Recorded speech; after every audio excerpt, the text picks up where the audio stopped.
welcome to the NFL Week 9 2017 podcast. I'm your host, Darius, and I'm joined by my friend, Matthew. Hello. Matt, why don't you tell the listeners a little something about yourself? My name's Matt. I'm an avid Patriots fan. Yep, Matt, Huge Matt NFL Raines from deep in New England Patriots country, from the southern end of New Hampshire. Doesn't get much deeper than that. Yeah, I don't know. I mean, it's in the blood. My father, my grandfather, they're all fans. We all love the NFL, and I don't know. I just love it. Sports are fun. The NFL is one of my favorites. Baseball's up there, too. And I know you're, that doesn't bother you too much if I'm a fan of baseball. Oh, no. We love our baseball over here. Love our baseball. What'd you think about that Game 7 last night? Game 7? Oh, I mean, well, we were both talking about our predictions, and I guess we both thought the Dodgers were winning. I was the closest to being right. I thought the Dodgers were actually going to sweep that series. I thought they had way too much pitching, but I guess that Astros. I mean, it doesn't necessarily surprise me because they were putting up like what seemingly 15 runs a game during the regular season, just obliterating teams. But I did not think that would translate to the postseason. I didn't think that they would be able to do it away, because their away stats have just been awful. For some reason, every team in this playoffs just seems, or at least in the American League, seems to play better at home. Yeah. No teams winning away. It's crazy. Well, I'm glad. I'm definitely glad Houston won. They needed it from the hurricane. I'm glad Carlos Beltran won his first World Series with the team that he had the best years of his life on. And can we talk about Justin Verlander? My goodness. Wasn't his prime like 6 years ago? Yeah, I mean, to me, that's what stood out the most. But it shows to me that, I mean, it's a typical example of someone just getting out of somewhere and going to somewhere else and being successful. They need to get out of a place where they feel unsuccessful. They go somewhere else. It's a new environment, and it just reinvigorates them. That's what happened to him. He put up like a 1.2 ERA going into September, and October, he just killed it. Exactly. That's what you want. I think Andrew Benintendi was the only guy to get to him a little bit, you know? I knew that Red Sox. I knew that would come up eventually. It was a moment. You can't help it. We got slaughtered. Okay. All right. let's get into the NFL talk. Congrats to the Astros. Yeah. But we have some Week 9 action to talk about. All right. On the slate, we got 6 byes: Chicago, Cleveland, Minnesota, your Patriots, Pittsburgh, and the Chargers. So a good dichotomy here. About 3 good teams out, 3 bad teams out.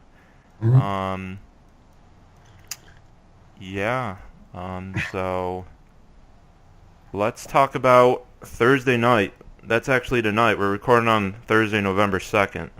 So we got the Bills and Jets tonight. Yeah. Buffalo is coming into New Rutherford a 3-point favorite. So before we talk about the game, let's just talk about what you think of these teams' season so far.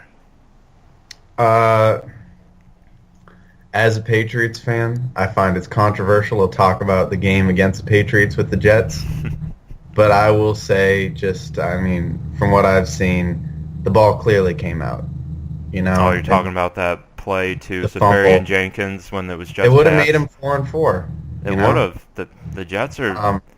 The Jets are losing a lot of people money this year. Yeah. Well, I'll say this. I think the Patriots were going to win the game. They were playing awful, but they were playing better. And Todd Bowles even acknowledged that. And, I would have called it a touchdown on the field, but it was clearly a fumble.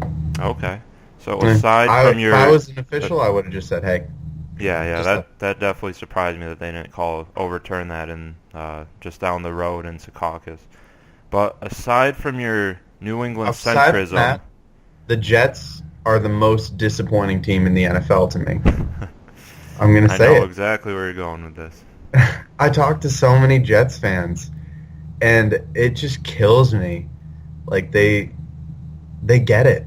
Like I talk to so many smart Jets fans, and I love them to death, and they accept me even for being a Patriots fan. And they're just like they're bad at rebuilding. They're bad at being bad.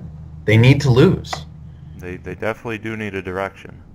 Yeah, they're touting out McCown, who's having a great year for being a perennial backup and being 37, playing for a team with not much talent, but he's definitely not the future. And they have, who is it, Bryce Petty and Christian Hackenberger, who can't even see the field. Yeah, if they need anything, they might need another quarterback, and this draft has it, and they need to get a good pick in it. That's it. This is an incredible draft for quarterback. Yeah, and that's what they're saying, and the Jets might have already screwed that up by winning 3 of their first 8 games. Yeah. But anyways, the Bills. The Bills, yeah. Let's talk about the Bills. My home territory. Yeah, Upstate New I would have York. thought 2 years ago they had this team, but yeah, I mean, I'm not completely sold on this Buffalo team. Really?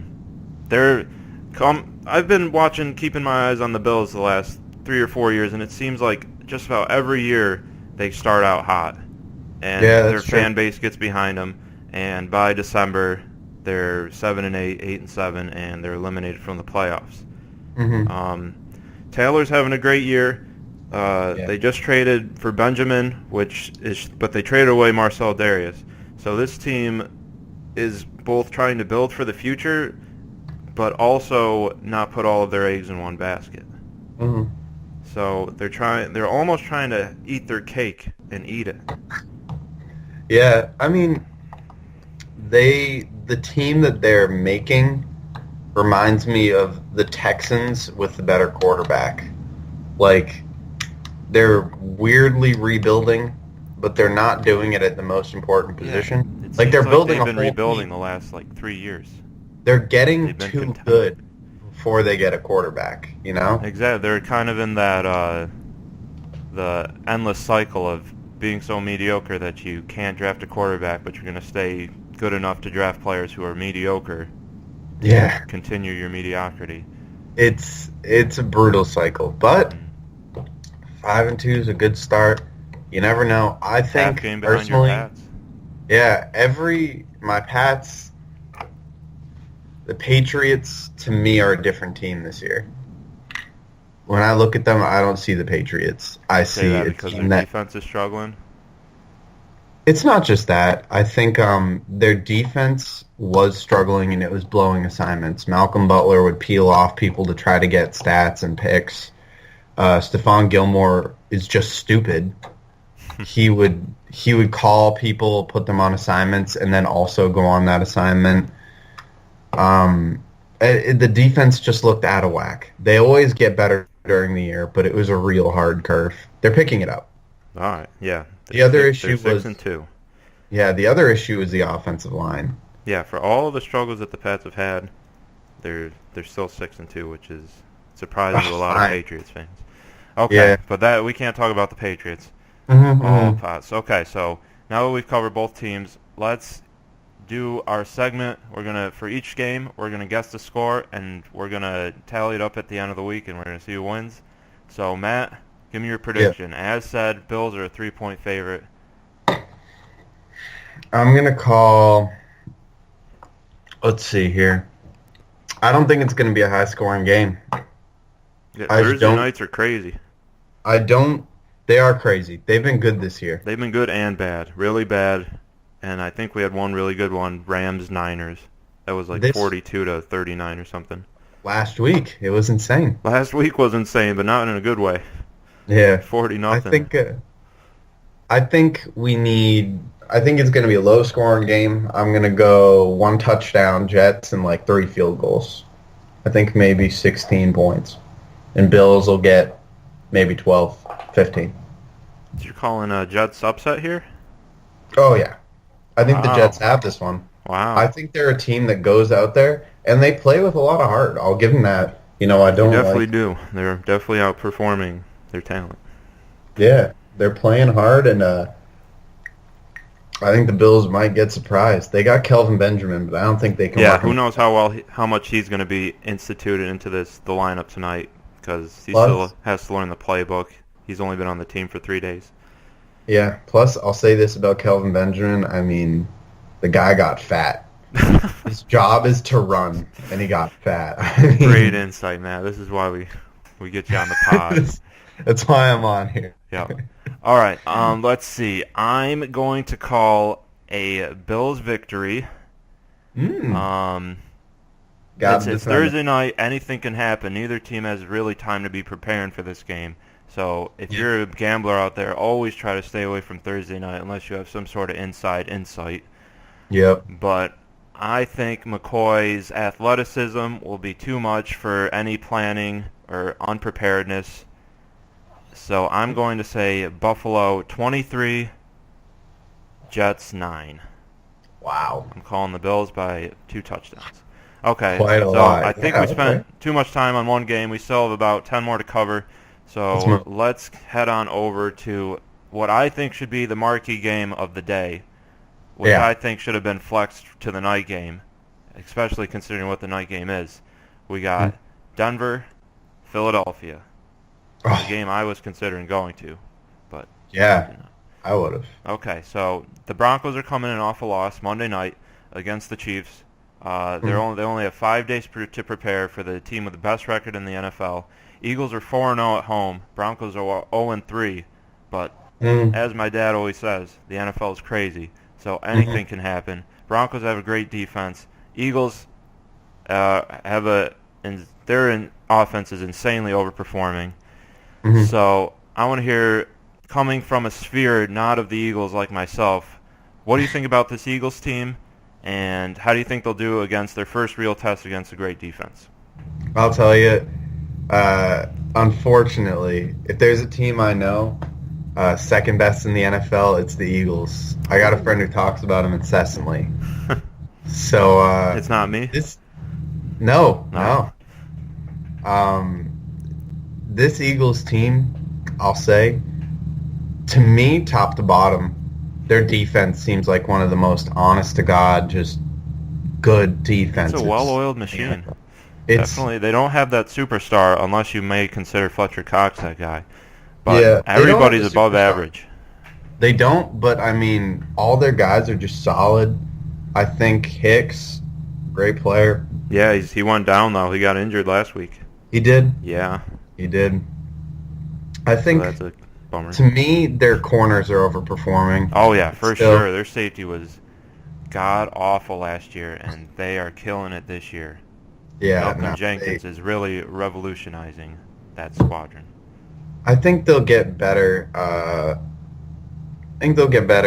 Next year when they have more corner talent. Guys are coming back. They'll be fine. But still, they're doing pretty really fine well this right year. now. They're 7-1. Yeah, I mean, I don't expect it to keep up. I see them going 13-3. Wow, they could go 14. That's better than I was thinking. Oh, wow. 11-5. I'm thinking I see them getting 4 more wins at most. I'm skeptical, but that might be because they're my own team. Yeah, but that's fair. I got to see how they do against this Broncos defense. Carson Wentz is definitely overperforming. He's taking a big NFC year to Player of the Month, and he is Vegas odds-on favorite for MVP. Yeah, he's playing too well. He is a good second-year jump. I see him getting well over 30, maybe 35, 32 touchdowns this year, but I don't know. I see him throwing more picks later in the year. Yeah, you know? Last year he had a great start. Fizzed out. Took a downhill turn towards the end, but he's had a lot more time with the playbook, so it wouldn't surprise me if he keeps it up. Mm-hmm. Okay, so do you have any thoughts on the Broncos this year? Broncos? What can you do without a quarterback? Exactly. They are starting Brock Osweiler this game. I think the defense is it's not a tiredness that you get within a year, like the Eagles were with Chip Kelly. It's a tired of 3 years of just playing both sides of the ball, essentially. Yeah, the offense has just done nothing for him. Definitely agree with you. I think the Broncos might be able to beat the Eagles, but they would need near perfect play, and they would need Trevor Siemian to not look like the garbage pile he did last Well, year. he's not. Actually, He's not no, starting. they're starting. They're touting out the Bucket wiener. They're starting the Brocket launcher. The Brocket launcher. Yeah, his round 2. Got his money. Houston ditched the team after they won the Super Bowl, and he's back. Browns didn't want him, so the Broncos scooped him on up. That about sums up the state of the Broncos quarterback situation. Hey, I think Brock Osweiler is a sure thing to get 150 yards, and if they're the 150 yards that matter in the game, I think the Broncos can win. Other than that, Carson Wentz I don't think is going to cut him up. I think their running game might not even. I think just their defense is going to outplay the Broncos offense just enough to get him in good field position to get a couple scores. So you're thinking the Eagles defense is just going to outperform the Broncos defense? I think their offense, the matchup of offense to defense, to me, the Broncos offense is just so weak. Exactly. I think the Eagles defense will crush them. The Eagles offense is actually kind of strong, so the Broncos defense will have a tougher time. Okay. So one last note on the Eagles. They just picked up Jay Ajayi, kind of signaling that they are all in this year, giving up a 4th-round pick. What do you think their ceiling is? Jay Ajayi really adds to the team. I think even next year, he's under contract. I believe. I mean, they're gunning for the Super Bowl. That's what they think. Sure. Their season kind of reminds me of that Panthers 2015 season when they actually faced the Broncos in the Super Bowl. It was kind of just out of the blue, but everybody was having a career year, and their quarterback was having an MVP year similarly to Cam Newton. So if Panthers went 15-1, if the Eagles went 15-1, that'd be great. Yeah. So if they can get that out of Carson Wentz in his second year, I mean, power to him. Future's bright. Future's bright in Philadelphia. Fans are excited. Tickets for this game are over $150. So it should be fun. So let's get into score prediction for this game lined up for 1 o'clock Sunday afternoon. I think one of them will score 24. I'm going to give it to the Eagles for now, scoring 24. The other one I see scoring we'll put it at 17. Okay, so you're about saying what the line's saying? The line says the Eagles are a 7.5-point favorite. You're calling a 24-17 Eagles victory? Yeah, I'll say it. Okay. I'm going to be about on the same boat with you. I'm going to say Eagles put up 24 and going to get a couple defensive touchdowns, maybe a special teams touchdown, and the Broncos are going to continue their lackluster offense, and they may get, I'll say they put up 9 or 10. 9. So I'll go 24-10 Eagles. Broncos defense gets a couple turnovers, but Eagles are too balanced, and they get the job done. Broncos can't capitalize. That's fair. Okay, so let's head into our next few games. It's going to drop off a little bit in, I guess, NFL excitement, but we'll cover them. We got Ravens at Tennessee. Just give me your initial thoughts on this one. Tennessee's such a disappointment. They're in first place. I mean, as disappointing as it is, proof's in the pudding. I mean, wasn't it the Panthers that were in first place under 500? I mean, there's a point where first place has to be a little depressing, and I think the Titans. Well, that's just the AFC South. First place is depressing because that means you're not in the draft.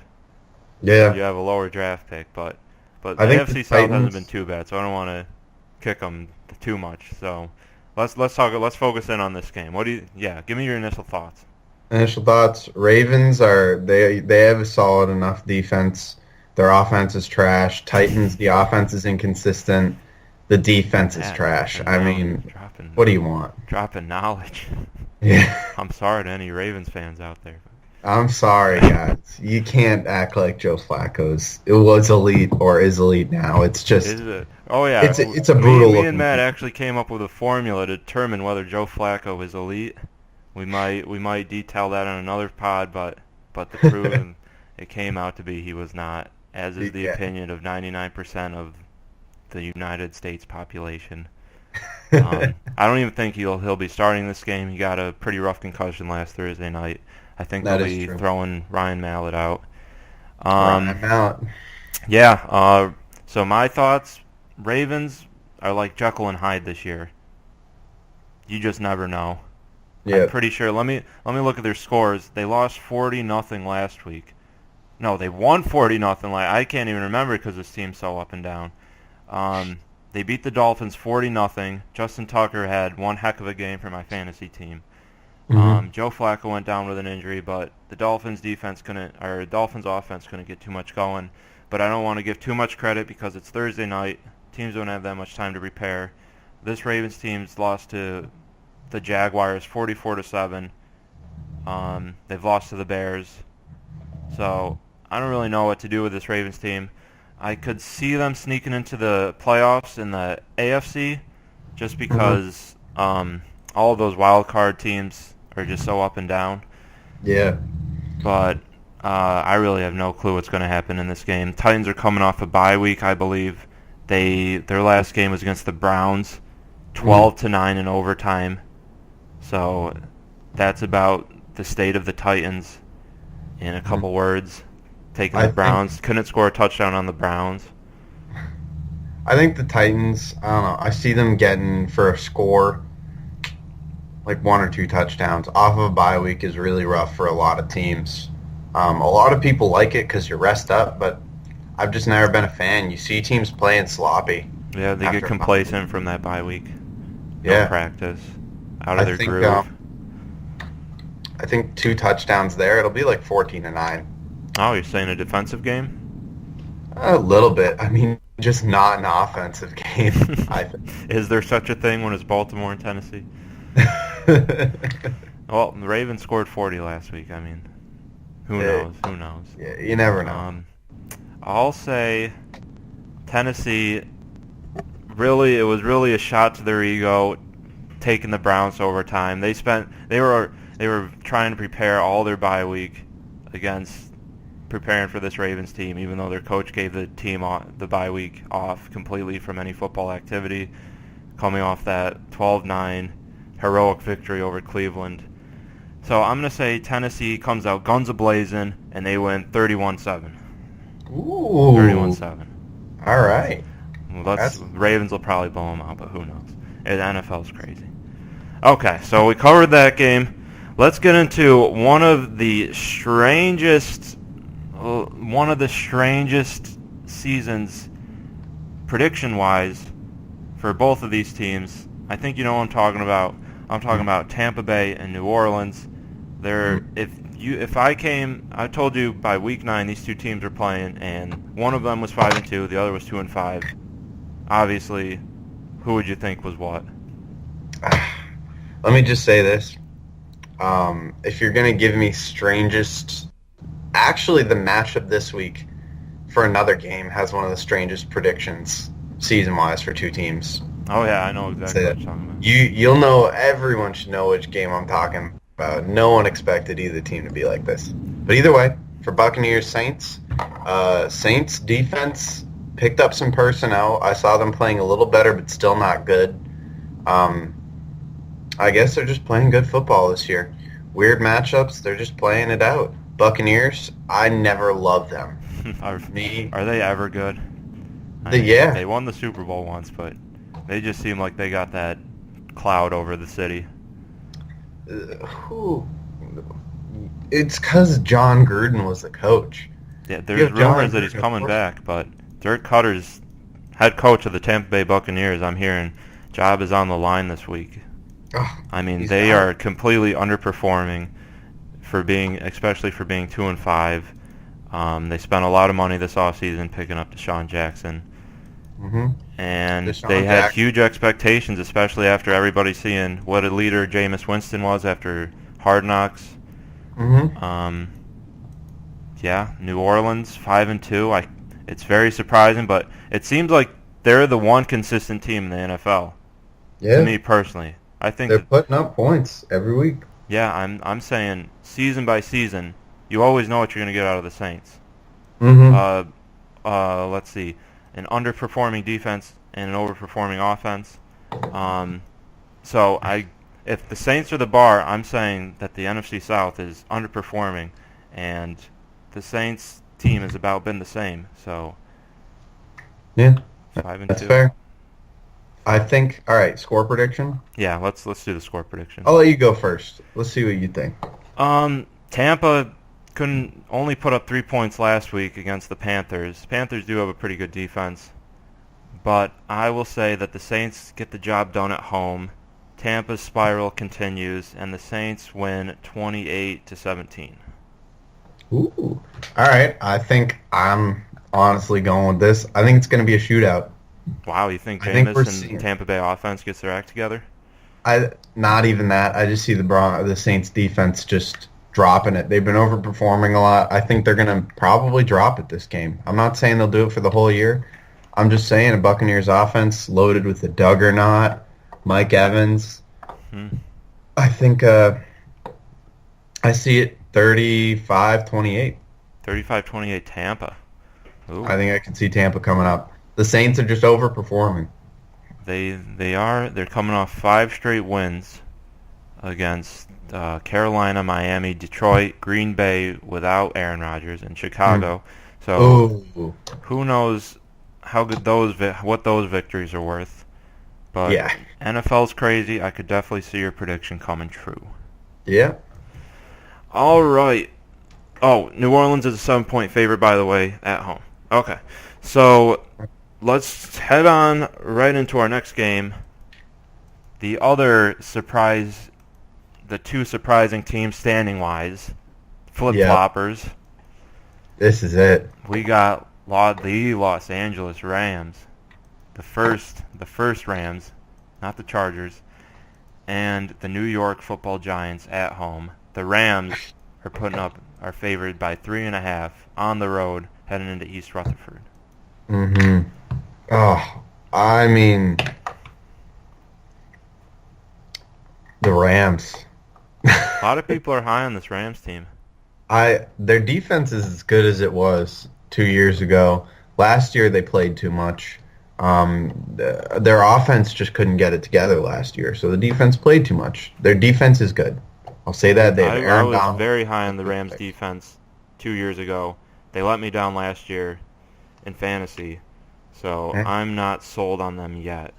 They do have one of the best players in the NFL in Aaron Donald. Yeah. I think the offense, Sean McVay gets all the credit. I mean, the man turned it around. He turned it around. The line's looking good enough. Line's protecting Goff great. You're springing Gurley when you need to. Gurley's having an MVP season. Goff, to me, looks like a year one quarterback. I'm not impressed with Jared Goff. I think he looks like a year one quarterback. I think next year he might take a step. You think he'll take the leap next year? I think so. I'm not completely sold on Jared. I saw his performance in Hard Knocks last year. It kind of seemed like he was a little bit lost. I don't know how good his leadership is. But if he can game manage like he's been doing, I think the Rams will be a tough out if they make the playoffs. Yeah. I'm not sold on the Rams playoffs. Yeah. We're going to do a segment, Contender Pretender, later on. You'll know where I lean on the Rams. Yeah. All right, Giants. This is the New York team that's doing it right. I didn't expect them to, but they're doing it. Hey, maybe they're the one smart ones. Yeah.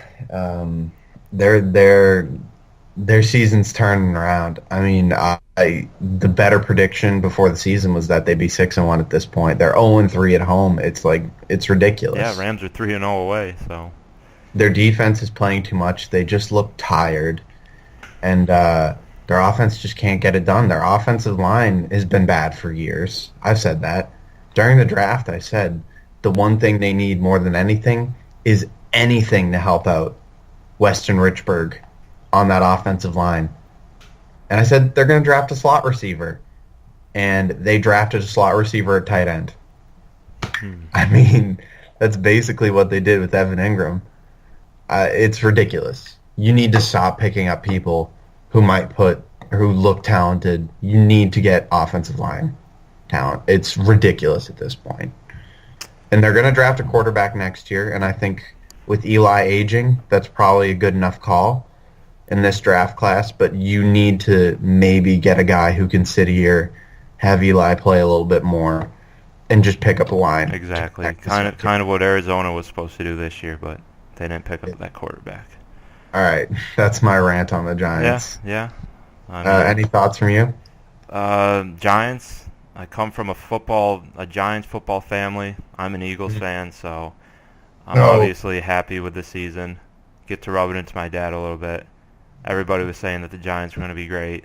Eagles were going to be mediocre. But that's the NFC East. It's a coin flip. The Giants locker room is a mess. People are getting suspended left and right. It's almost anarchy. If I had to bet, I'd probably say Ben McAdoo would be the next to lose his job. Ben McAdoo should have lost his job already. Probably should have. Not a big fan of Odell, but I think he's helping the Giants by him being out this year. I say they just throw out their backup, let Eli rest the rest of the year. Don't let any risk of him getting injured next year. Let him tutor the quarterback that they may draft in this draft. And game-wise, I think it'll be a low-scoring affair. I'm going to say in an ugly one, because as I said, I'm not high on the Rams, and I don't think anybody, including myself, likes the Giants. I'm saying Rams, the Los Angeles Rams 9, New York 3. I'm going to go... It's going to be ugly. I think the Giants might pick it up a little bit. I'm going to call them over the Rams, but I think it'll be 14-12. I think it'll be a pretty close. 14-12, wow. I'll say it. Jared Goff's on my fantasy team. I just don't see the man getting a touchdown this week. Oh, man, you might have to I just don't see it.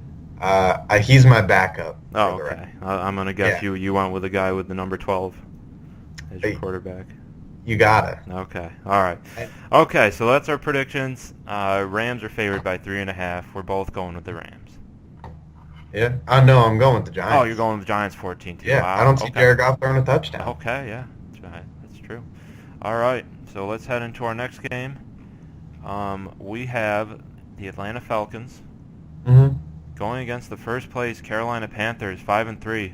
Surprisingly, with the underperforming season they've had, they find themselves 2 games above 500, and they are in first place. What are your thoughts on this game? Atlanta overperformed last year. Panthers underperformed. Did they though? Did they?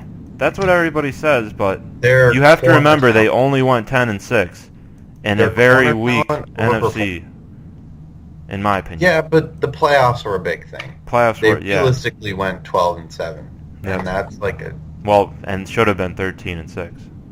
And people were hot on them coming into this year. My thing is they didn't fix their corner talent issue a little bit, and their defense suffers a bit from the fact that you can just kind of target them on the outside a little. It makes Deion Jones need to do a lot more, and you can put a lot on Deion Jones' plate. The guy's a monster, but I don't think he can take up so much pass coverage. Their rookie safety, or they're not rookie safety, they're second-year safety, Keanu Neal, good player. Panthers, they just have a lot of good players. I think they're maybe overperforming. I see the Falcons finishing 11-5 this year, Panthers 10-6 maybe.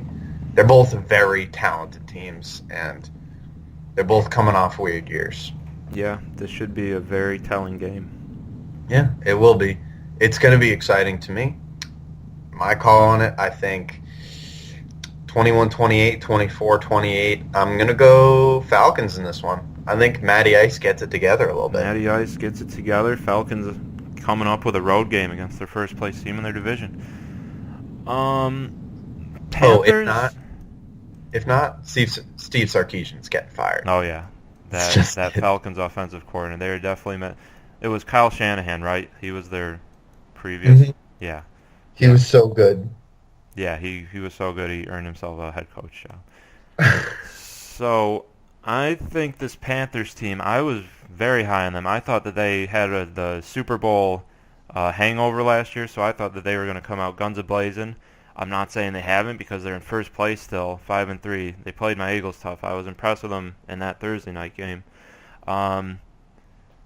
Let's see. Like I said, you heard what I said about the Falcons being Hmm. 10-6 last year. I thought that they were a little bit overrated. Their offense definitely got hot last year in the Hmm. playoffs. I would like to see more out of Julio Jones this year. He's still Yep. putting up above average numbers, but he needs to be the monster that he is. And I'm going to say that this will be a low-scoring affair. Hmm. I'm going to say that there's going to be a few turnovers on both ends. Not as bad as the Panthers-Bears game. So I'm going to say in a shootout, in a close shootout, 21-20, Ooh. Carolina. All right. All right. And the Panthers are favored by 1 at home. I don't think either team's going to slip up too bad. I think this is going to be a fun game to watch. Two, in division contenders just fighting it out. I'm Okay. liking it. Okay. All All right, right. let's get into our next game. We have the Jacksonville Jaguars hosting Cincinnati. Jacksonville is coming in as a 5-point favorite.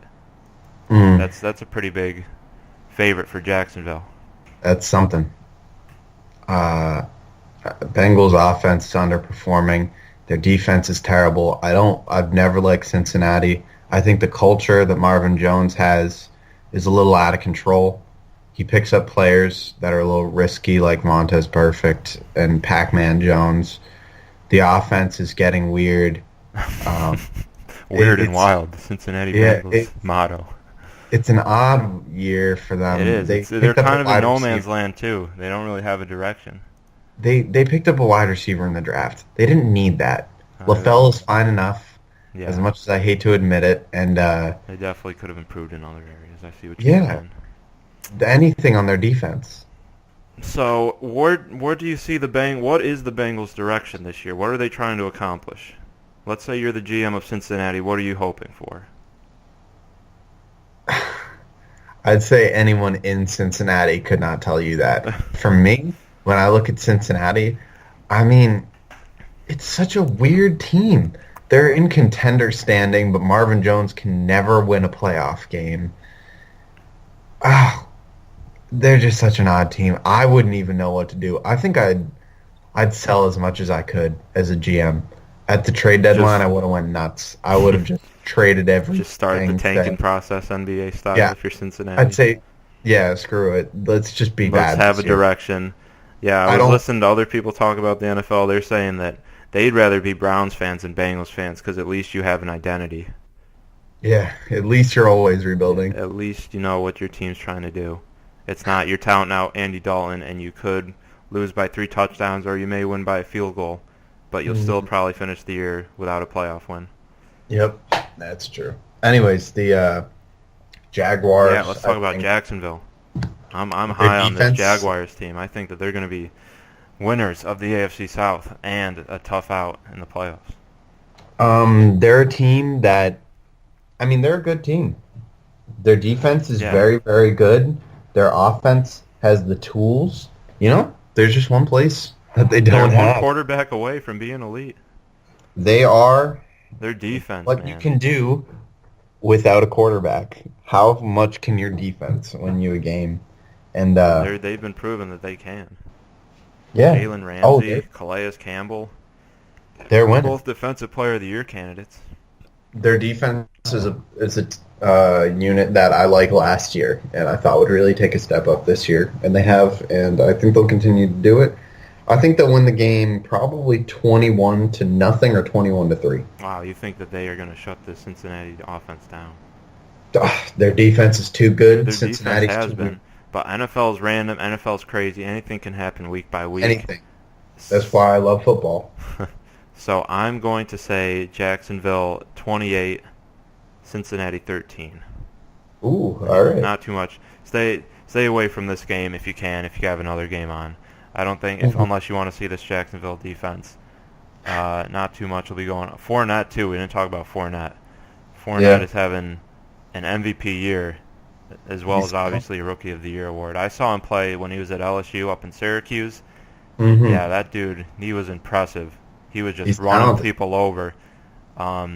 He was getting injured a lot in college, so that's why I was surprised that he was picked number 4. But He is a man's man, and he is not afraid of contact, and his teammates definitely respect that. And He's a guy with such high upside. You got to ignore the injuries, you know? That's why they took him 4th overall. Okay, so we're both taking the Jaguars in this one. Jags are a 5-point favorite at home. So let's get into our next game. We have about 7 more games, so let's kind of do a speed round. We'll knock out these next 2 games quickly. We'll maybe say a thing or two about both. Indianapolis at Houston. What do you think? Indy, trash heap. They have a quarterback hurt too much. It's kind of the same as Fournette, except he's always hurt because they don't give him anything. Texans, Deshaun Watson's having a good year. I don't see him keeping it up. If he has a good year this year, he's going to be bad next year. I see him as kind of an RG3 type person. I see Texans really shutting out the Colts. I think, actually, I love my man Jacoby Brissett. I'll give him 1 touchdown. I think it'll be 21-7 or 14-7. I don't think it'll be super high. Actually, no. 28-7. Deshaun Watson likes to ball out with his backyard. Deshaun is, he's having a heck of a year. Colts have nothing really going on both sides of the ball. Their coach is just waiting to get fired. He's just sitting in the office waiting for that call. I say Houston pulls this one out. I think they're going to blow out the Colts. Indy has nothing really to play for. I'm saying Houston 38, Indianapolis 12. Yeah, that's fair. Okay. All right. Let's do our next one. Arizona at 49ers. Not too many playoff implications in this game. Both teams are essentially crossed off. Fans aren't very excited in San Francisco. Their team hasn't won a game. Tickets are going for $13.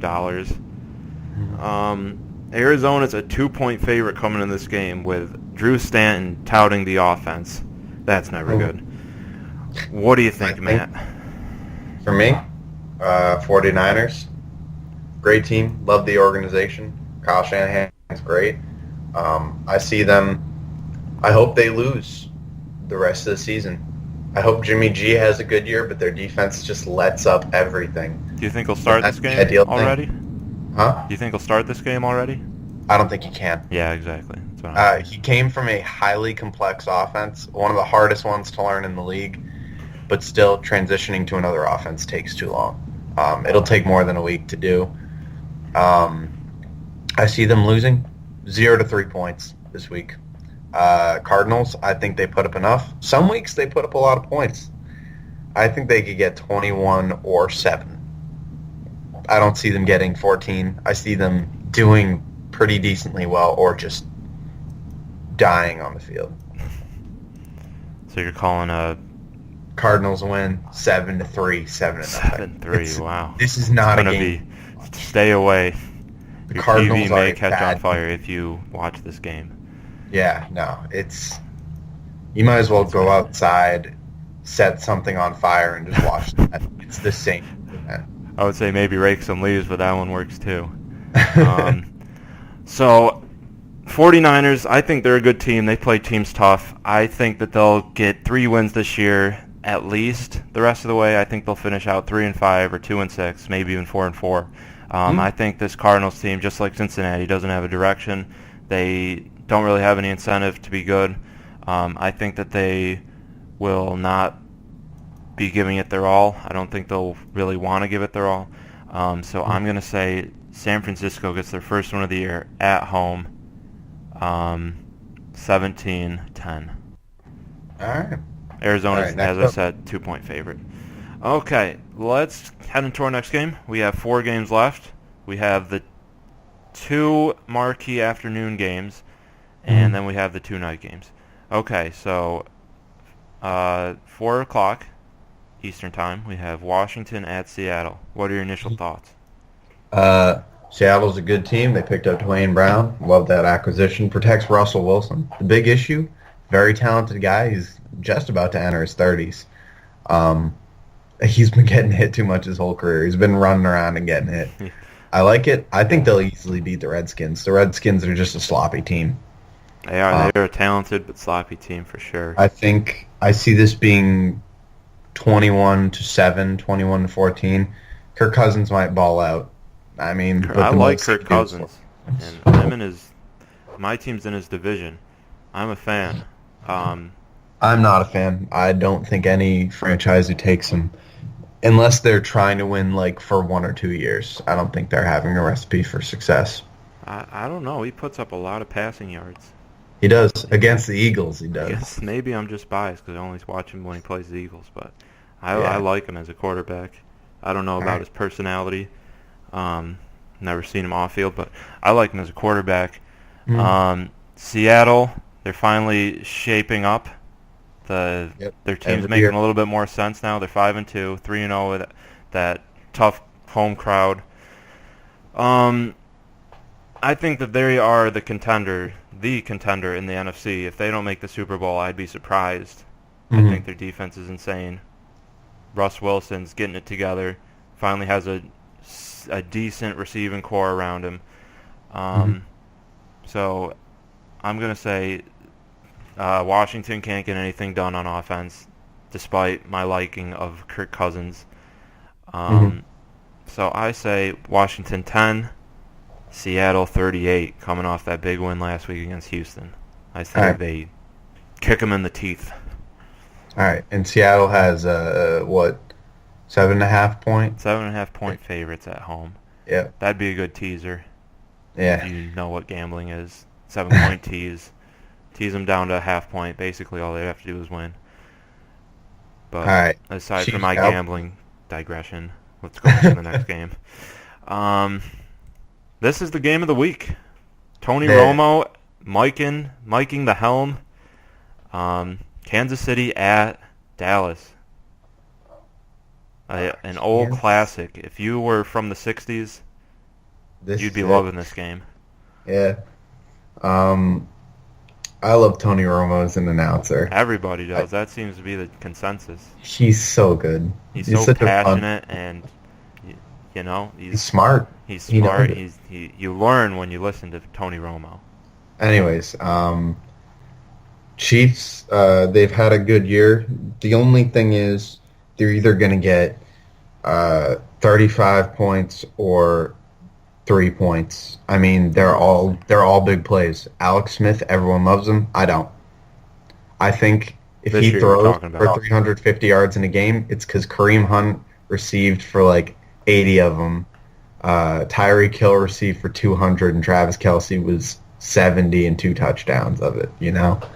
That's true. They kind of do have it figured out. They have their explosive plays, and then once they get in the red zone, they just feed Kelce.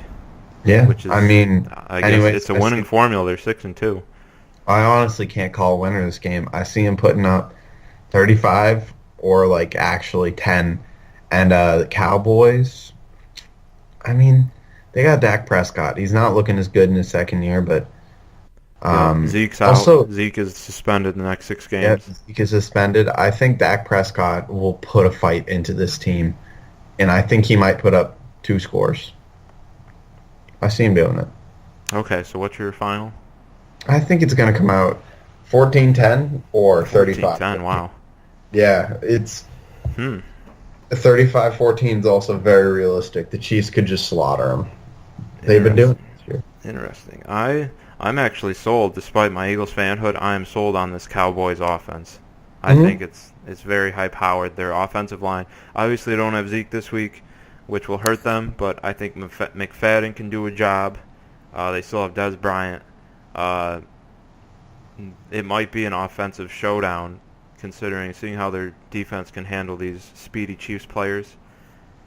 So I'm going to say in another Sunday afternoon classic, I'm going to say Cowboys 35, Chiefs 30. Oh, wow. Yeah, I think the Cowboys will pull this one out.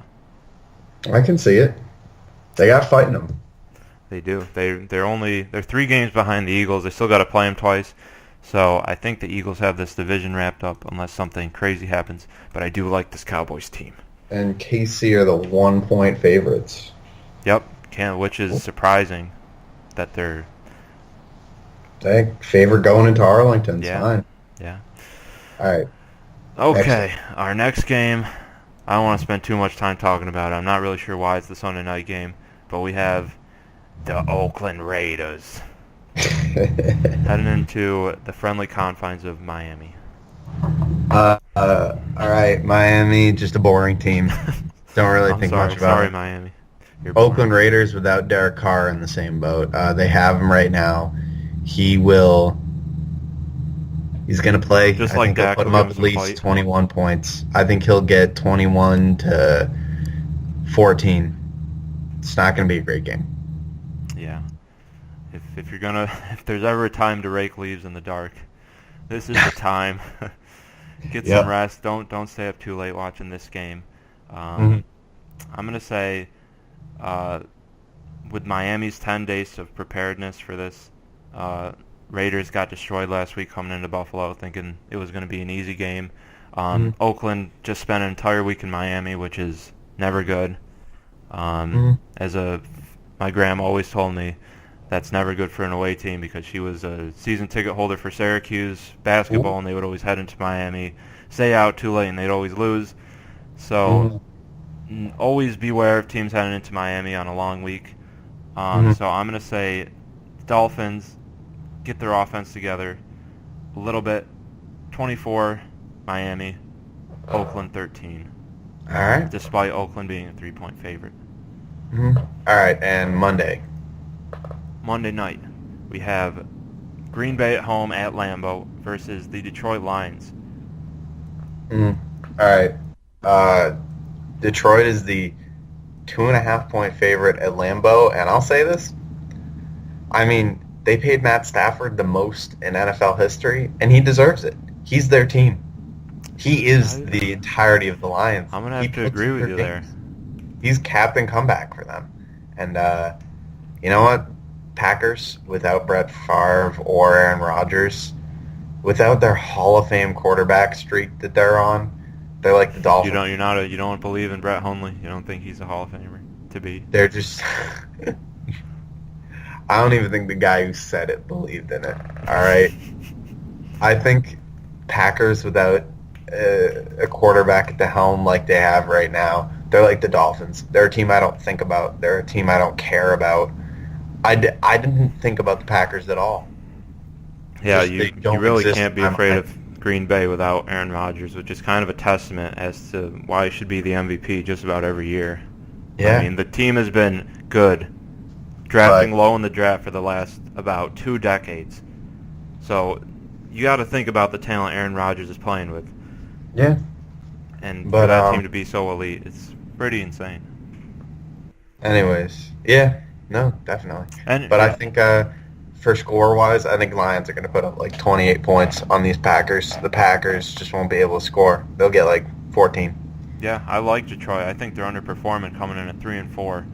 I think that if there was ever a year for them to finally do something, it would be this year. But they got to get it going. Matt Stafford has to take control of the offense. Defense has been fine. Just about everything with the Lions have been fine. I mean, but they're not elite. At least not yet. They're not great. But I think they go in a classic November night game at Lambeau Field. Should be a fun game, especially with especially with Gruden, Mike in it. I'm gonna say Detroit 20, Green Bay 10. Ooh, all right. Okay, so that concludes our NFL scoreboard watch. Now let's do a quick segment of contenders or pretenders. I'm going to name off a couple teams, and then Matt's going to tell me whether he thinks they are a contender in the playoffs or even to make the playoffs, or whether they're a pretender, and he's going to give me a couple of reasons why. Okay, you ready, Matt? I'm ready. All right, so our first team is the Buffalo Bills. What do you think? I mean, I know a lot of Bills fans, but that's pretender central right there. The Buffalo Bills just aren't contenders. They're a team that's they haven't made the playoffs since '99. I have a few friends who have not been alive to see them make a playoff game. Yeah, I mean, as we talked about earlier, every year it seems like these fans have newly found hope that this is finally going to be the year that they break the streak. But they always fall apart, whether it's Kyle Orton being the quarterback or Tyrod Taylor. I mean, they never can figure it out, but they are exceeding expectations this year, but you still say that they're a pretender. I don't see them really exceeding that much. I see them doing it at the beginning of the year. They're the anti-Seahawks. They're the team that gets it, that they know exactly what they're doing. They're destined for greatness, week 1 through 8. But yeah. I think the Bills are a total contender. Okay, I'm gonna, despite my geographically Buffalo ties, I'm gonna have to agree with you. Yeah. Okay. Next up, the Baltimore Ravens. Baltimore Ravens. Their offense is it's in disarray. I mean, Joe Flacco, not elite, but it comes down to the fact that, I mean, he's the only thing they have. It's just so reliable when they have him. He's not elite, but he's just in there being a game manager at this point. And he's also getting paid a lot to be a game manager. He's getting paid a ton. But, I mean, the Ravens have been poorly managed. At least they won a Super Bowl with him. I think that's the attitude you got to have. It's better than some teams. And we might have a weird zany Super Bowl like that one. A couple random teams this year, seeing how the AFC is shaping up a little bit. But I don't want to digress too much. Do you think this Ravens team... I see them as pretenders. Do you think they make the playoffs? No. I hard no. The AFC South, just in general, is totally weak. But I see the Baltimore Ravens just not being able to capitalize on it. Okay. And our last AFC pretender, the Jacksonville Jaguars. Jacksonville. I hate to say it, but because it's a team without a quarterback. But, I mean, they are a total contender. You think that this team kind of reminds me of that Broncos team that won the Super Bowl, just basically with their defense. It reminds me too. That's why I'm saying it. This is a very similar team. They even have a couple of the same guys. I mean, they do actually, yeah. Yeah, exactly. It's just a very similar team. Defense wins championships. The old every dad's number one saying. Defense, wins championships. I mean, they have a way better running back too. That needs to be of note. Their running game is so much better. Yeah. So I see them doing it. So do you think they'll make the playoffs? Do you think they'll win the AFC South? I think they're very good picks to make the playoffs in the AFC South. The AFC South is such a terrible division in football, perennially, that they can easily do it. Putting up a 9-7, 10-6 year, they can win it. So do you think that they'll win a playoff game, or? It depends who they face. That's a call for later in the year. Exactly. I think they might. They could catch a team off guard and win a playoff game, but I don't think they'll win two. That'd be a good bet to look out for. Round 2, Jacksonville coming into Foxborough or Heinz Field. That'd be exciting. Okay. So, who do you think are the 2 wildcard teams in the AFC? If we're, I guess, on that page. Wildcard teams in the AFC. Because you said you don't believe in Buffalo or Baltimore. Mm-hmm. And you think Jacksonville's going to win the AFC South. So that's I'm interested to see who you think the 2. The Broncos might be doing it. The Broncos might pull off. I'm going to have to disagree with you there. They got a very tough schedule coming up and no quarterback. All right. That's fair. I think it's so weak. I know, that's what I'm saying. Looking at teams. Oh, the Steelers are probably taking the North. Yeah, who's going to challenge them at this point? Yeah. For the West, I mean, Oakland. The Chiefs are probably taking it. Yeah, it's basically shaping up as it should be. Pittsburgh, Kansas City, New England. Yeah. As it always has. Kansas City, New England. Jacksonville, I see. And then if I had to pick teams to sneak in, I mean, it could be an AFC East team this year. It could be just out of the total weakness of everything. maybe the Bills or just a team that should Miami. Don't give up on Miami yet. They're still a game Yeah. over 500. Miami or the Bills could sneak in, but once again, just because they get to the playoffs doesn't mean they're a contender. Oh, yeah, for sure. It's such a weak year. And even this,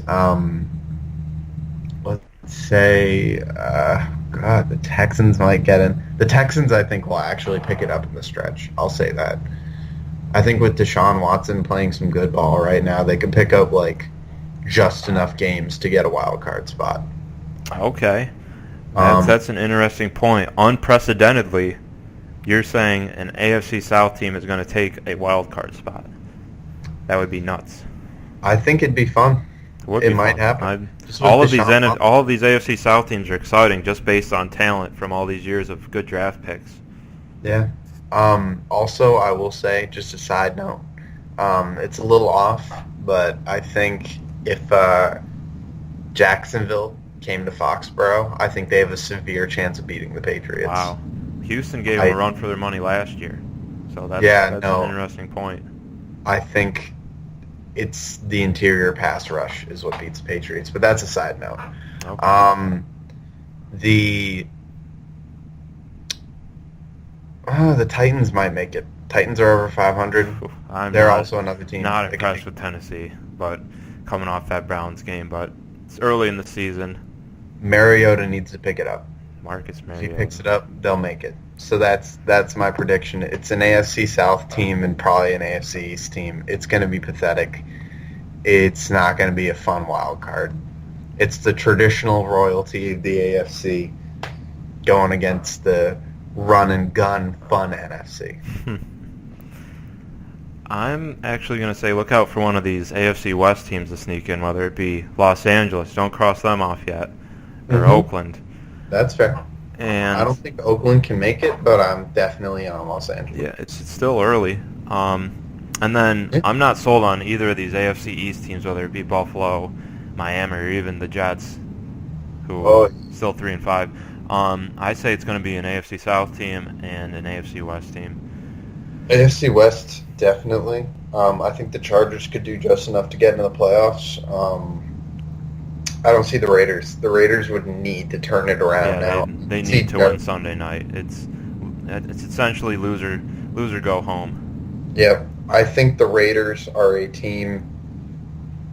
Derek Carr would need to be an Aaron Rodgers. He would need to have that presence in his fourth year, and I don't think he can. I don't think he's that type of quarterback. I think he's a decent leader, but I don't think he's an Aaron Rodgers type of presence to run the table. And I do not think he's even able to stay healthy that long. Interesting points. Okay, let's transition into the NFC contenders or pretenders. Mm-hmm. I'm going to give you the obvious one to start off with, the Los Angeles Rams. I'm in enough on the Rams. I'm going to say contender. Good running game. Oh. They have a good defense. They have a good enough quarterback. They're in a better position than Jacksonville, to be honest, because their quarterback's he's rookie good. He is rookie good. He's if you saw a quarterback doing this in his rookie year, you'd say, he's going to be pretty good next year. He might take the second-year leap. Jared Goff's in his second year, but I think he could take a third-year leap.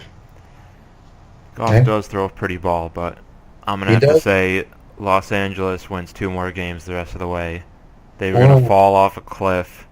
They are as pretender as it comes, and their offense is going to crumble. People are starting to figure out McVay's offense. They've had a really easy schedule. I'm going to say they are pretenders to the T, and they are not going to make the playoffs or come anywhere close. Oh man, you didn't tell me you're bringing up the flamethrower on these. I'm just done with everyone being so high on the Rams. They haven't proved anything to anybody. I'm not sold. I think 4 more wins in 8 more games is pretty reasonable. Well, we'll have to see. We'll see. It's going to be fun watching them. Yep. All right, contender, pretender, the Minnesota Vikings. I guess my good friend Jack is a Vikes fan just out of necessity. He has so many bets on them for fantasy. Like so much of his team is Vikings players that it's just a joke that he might as well be one at this point. That being said, what's their quarterback? I don't even know who they're starting. They got the three-headed monster: Case Keenum, Sam Bradford, and Teddy Bridgewater. The immortal two of them may not see the field the rest of the year, but it's still a three-headed monster. The immortal Case Keenum is immortal. That's known. I think I will die before he will. I could be realistically 80 when I die, and he'll be a strange turn on the NFL podcast. Yeah, I think when I'm 80, I will die, and he will be starting on an NFL team. I think that's just how it is. Was so immortal. I've never heard about any of that. No, every year you're like, Case Keenum. He's a real backup, and then you just hear he's getting started. I'm thinking that Matt Schaub might win that title, still being in the NFL, considering he was my favorite quarterback in NFL 2K5.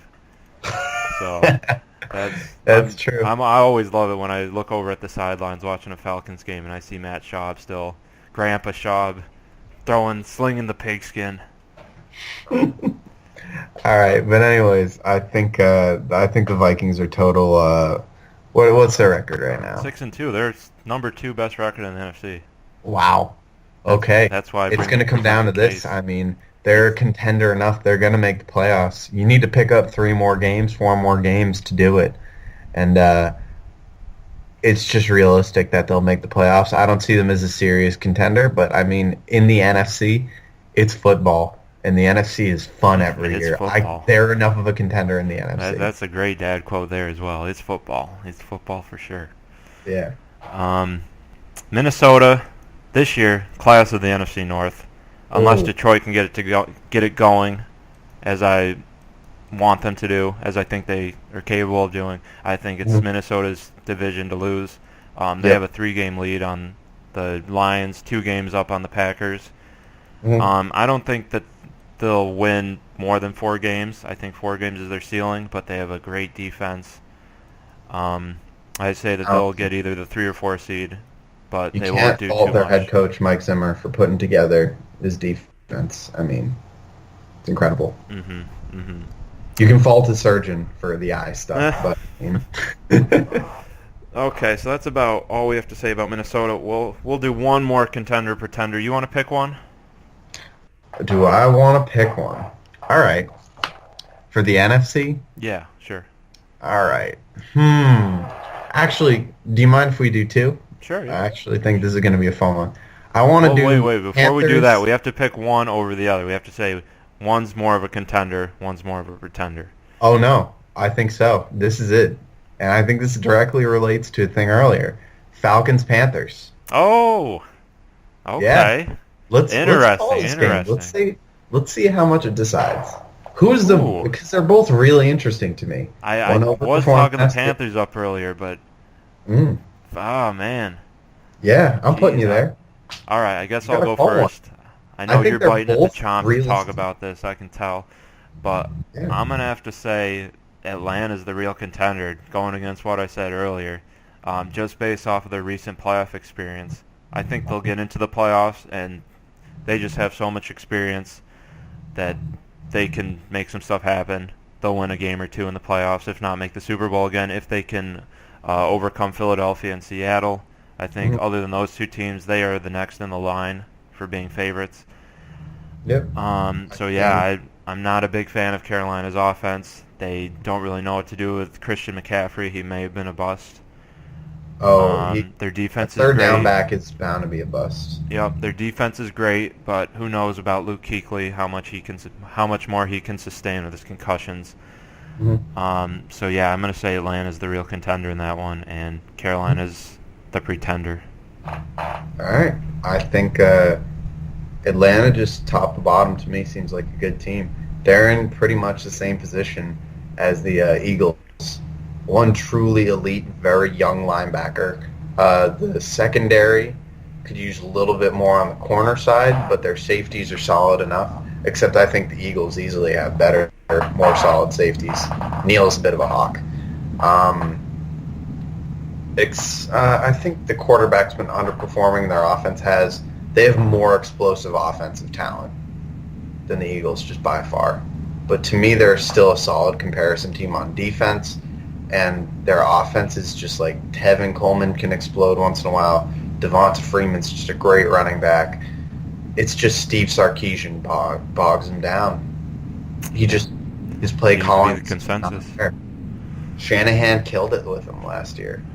I mean, he's a great offensive coordinator, and he's a great play caller, and it showed. I think they'll underperform, but I think they'll perform enough to get in the playoffs. If Sarkisian can get it together, they're easily a contender. But it completely hinges on him, in my opinion. Panthers, they're a weird team. They're just a weird team. They're strange. They're not too young. Good point. As many people think. Yeah. How many more years does Carolina have? I mean, Cam Newton's taken a lot of hits, but I think he's a mainstay in the NFL. But yeah, other than that, they are getting a bit older. I mean, just so much of their team is not young. Their zone defense isn't what it was. It just is a weird team. And without Kelvin Benjamin, they're only going to get weirder. I see them as a total pretender. Even without chubby Kelvin Benjamin, who's a bit slow on the... Great insight, great analysis. Chubby Benjamin. I think Devin he does have a fat face. I was seeing some comments on that on the Bills' Instagram. People were saying he has a fat face. It's... okay. You're running. You need to keep the weight down if you're running. But hey, okay, I don't want to crap on Benjamin too much in this. I think he's still a talented receiver. He is. He definitely. I'm excited. You're taking the number one target away from Cam Newton. When he made the Super Bowl, he didn't have Kelvin Benjamin. Great. That is an interesting point. We didn't really talk about that. Carolina selling at the deadline. I mean, that kind of says, as we've both been talking about, they're the pretenders. Atlanta's the contender. Even their management doesn't seem to believe in them. I think, 2 years ago they made it to the Super Bowl without Benjamin. I don't think they're the same team. I don't think they're as dynamic. I don't think they're as exciting. I think even Cam Newton just looks exhausted this year. Speaking with the media, playing, he gets going once in a while, but he just looks tired. And they're total pretenders to me. They're too weird, and Cam Newton can't push them. He's done so much, and he takes too many hits. All right. Okay, so we'll do one last prop, I guess, and then we'll finish it off. So I want to hear it since we're halfway through the season. It's officially week 9. So I want to hear your Super Bowl prediction. All right. I'll go first if you need to think about it. You can go first. I think I have my picks, but you can go. Okay. I'm going to say in a rematch of Super Bowl 40 from 2006, I'm going with Seattle against Pittsburgh. Pittsburgh's going to go as far as Ben Roethlisberger can take them. That's a lot to ask of an older quarterback, but they have all the talent needed. Their defense is firing on all cylinders, and as I said earlier, I'm very high on Seattle. I think they've got it all figured out, and I think we're going to have a rematch of Super Bowl 60, Russell versus Big Ben. So that's my picks. All right. Halfway through the year. Steelers are not a team we've talked about, and I think they're very interesting. I think their defense is T.J. Watt turned it around. It just gave them the extra edge they needed to perform. I think when it comes to the playoffs, every year people pick the Steelers. They just have to go into Foxborough and take care of business, which seems to be their kryptonite. They can, the Patriots cut them up. It will never work, in my opinion. They just can't beat the Patriots. And that's what I think. I think the Patriots are going to eke into the Super Bowl. They're not a strong team. They're not that great. They have clear weaknesses that they just can't fix week in and week out. I think but you're still picking defense. I think their defense is picking it up. I think their offensive line played the same as last year, but Tom Brady is throwing a little slower, and they're playing a longer ball type of game. So, he's getting sacked off of just more time in the pocket. But I think I think they'll make it just on the fact that, like, even the math in a bad year still adds up to the Patriots getting into the Super Bowl. They're going to at least make it to the AFC Championship. I mean, That's that's the about Steelers, as guaranteed as it comes, considering yeah, this AFC class this I year. think if they make it there, they'll face the Steelers there. If they face the Steelers have the best chance of beating them. They'll still lose. So for the Super Bowl, I'm going Patriots-Seahawks. 49 rematch. Yeah. It's going to be exciting, and I think the Seahawks are probably going to get some revenge. Wow, so we're both going with Seattle. Seattle fans rejoice. We're both picking your team. But yeah, should be a fun rest of the year.